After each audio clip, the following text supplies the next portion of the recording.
Hello there everyone, and welcome back to Radiant Moon Tarot. My name is Victoria, and we've got your daily message here for Monday, November 11th of 2024. So this is 11/11 day. Now, of course, there are a number of different kind of energies that are going on today.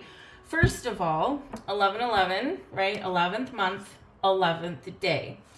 11/11 is a very powerful number of awakenings, new beginnings, magic, intentions, right? So all of these wonderful energies that are going on to help us manifest things into our life, to help us make changes in our life and do something a little bit new. And you know, sometimes when we think about the new, we think about we have to do something brand new that we've never done before, and that's actually not really the case, because we can look at an old problem with a new perspective.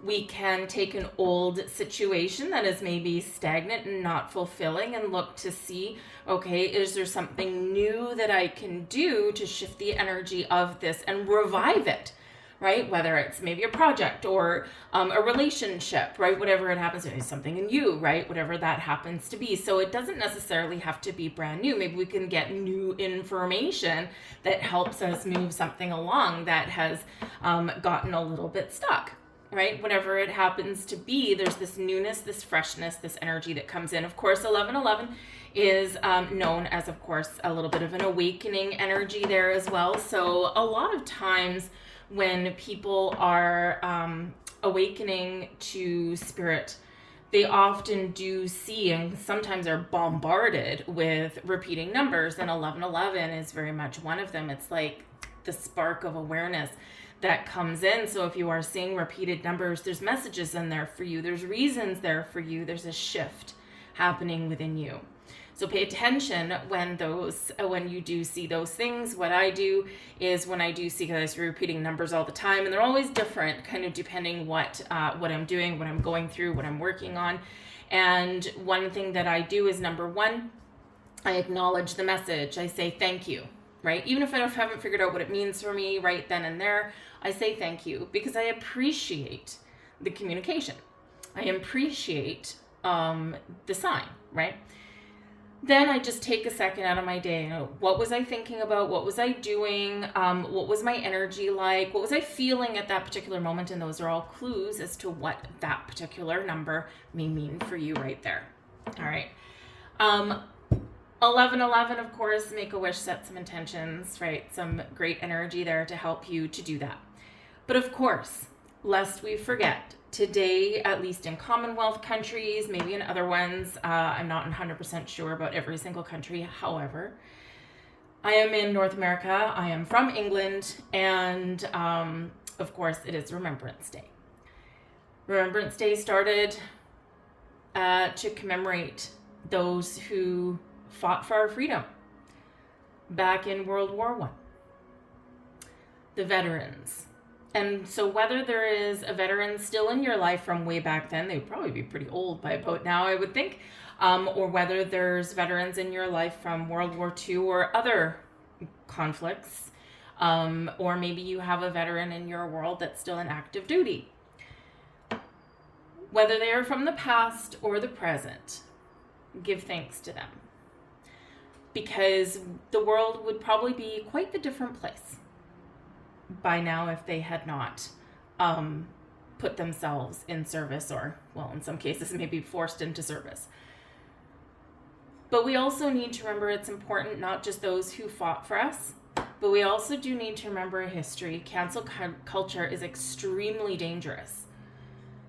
If history makes us uncomfortable, that's a good thing, because we're less likely to repeat it. But we shouldn't forget it, and we shouldn't sweep it under the rug, and God help us, we should not try and change it or manipulate it, right?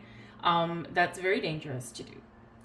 So it's important to remember the past, as we always say, right? Remember the past, because the past is what got you here today. And remember your personal power, right? Sometimes in this world we feel a little bit powerless, but we are actually very powerful. And when we live our lives from the inside and project our love and our light and our beautiful energy outwardly, it has a ripple effect. on our immediate environment, on, our neighborhoods. And if enough of us do this in a positive way, we have the power to change the world. And the media sometimes has us wrapped up in fear. It's important to be aware of what's going on, obviously, but don't absorb it. Okay? Don't let the external infect your internal. Remember your personal power and your personal light. All right?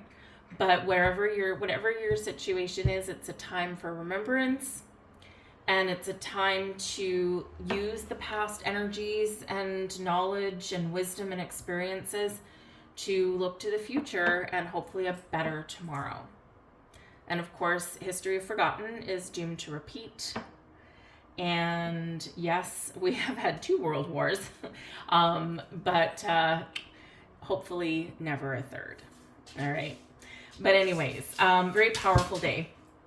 We have the Queen of Gifts coming in here for you guys today. And the Queen of Gifts is a wonderful energy of nurturing yourself, nurturing your goals, your dreams, your environment, your home, the people around you. It's a wonderful energy bringing prosperity, abundance, and a very warm, cozy feeling to you as well. So take care of yourself, take care of your home, your family, right? And maybe do something nice for yourself there as well. But the Queen of Gifts, it's the Queen of Pentacles, right? And the Queen of Pentacles is nurturing abundance, blossoming abundance, nurturing those intentions.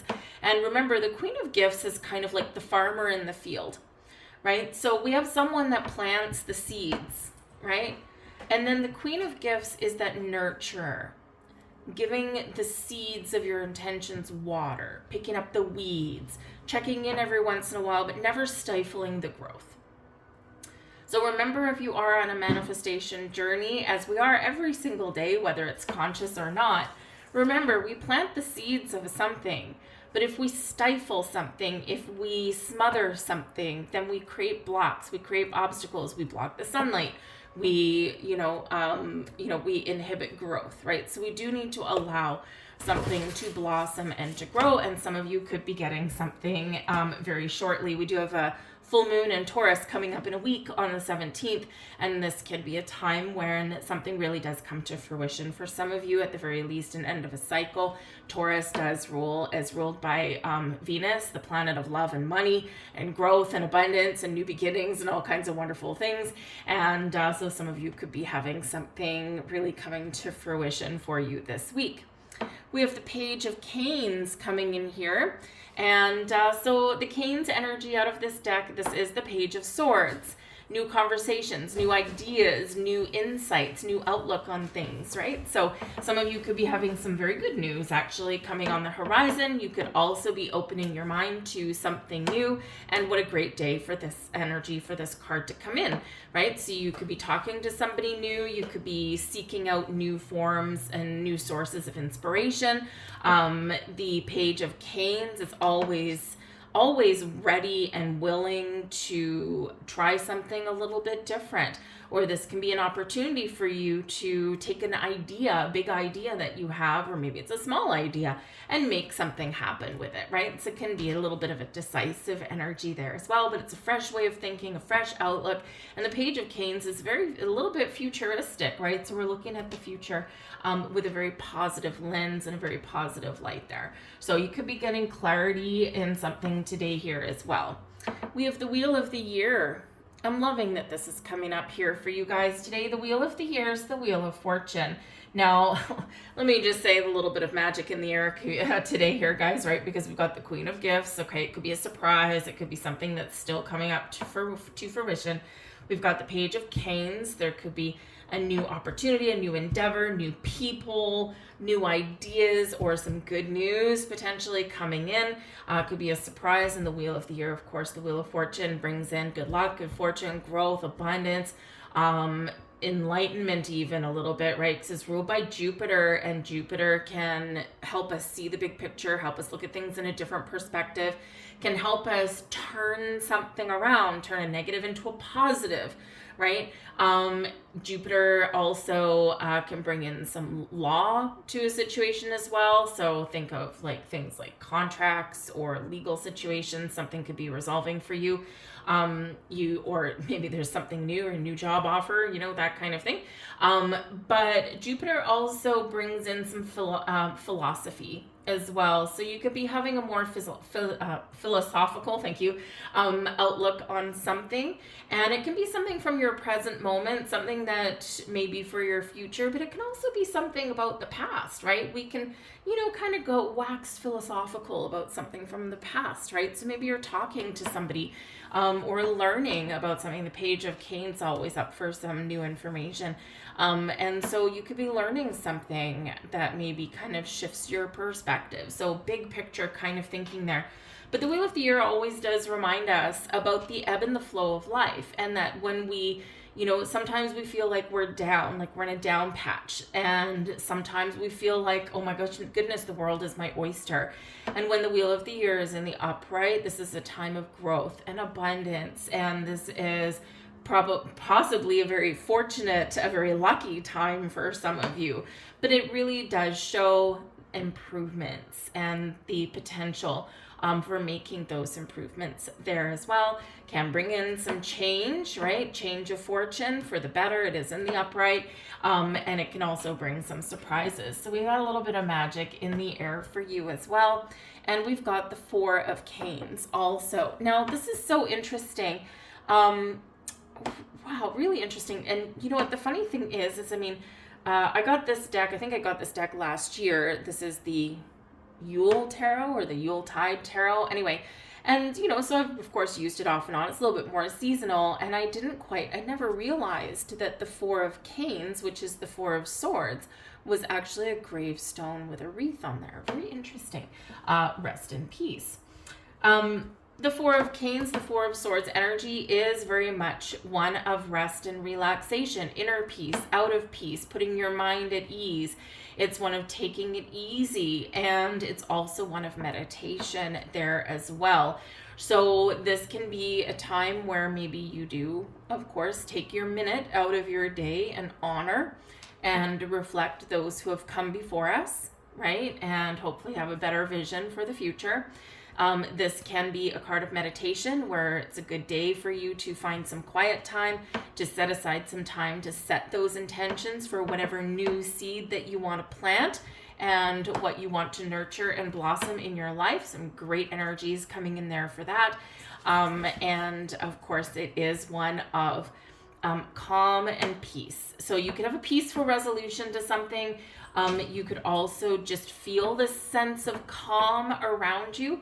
But it is also one of taking a little bit of a break, right? A little bit of R&R. And so if you've been really busy, remember nurturing energy with the Queen of Gifts, right? You might need to, maybe you spend a lot of time nurturing other people. And this is saying to you here that you do need to take some time to nurture yourself. Take some time out. It doesn't matter if it's, half an hour or an hour, a whole day if you can, right? And just do something that makes you feel good. Do something that makes you feel calm and at peace. Is it a bubble bath? Is it, a massage? Is it a walk around the neighborhood? Put your phone down, right? Put your phone in your pocket and leave it there and just walk. And sometimes that's all we need to clear our head and just to feel a little bit more grounded and at ease. It is a very calm energy and a very peaceful energy there as well. So we got some great energies that are going around here for you guys today.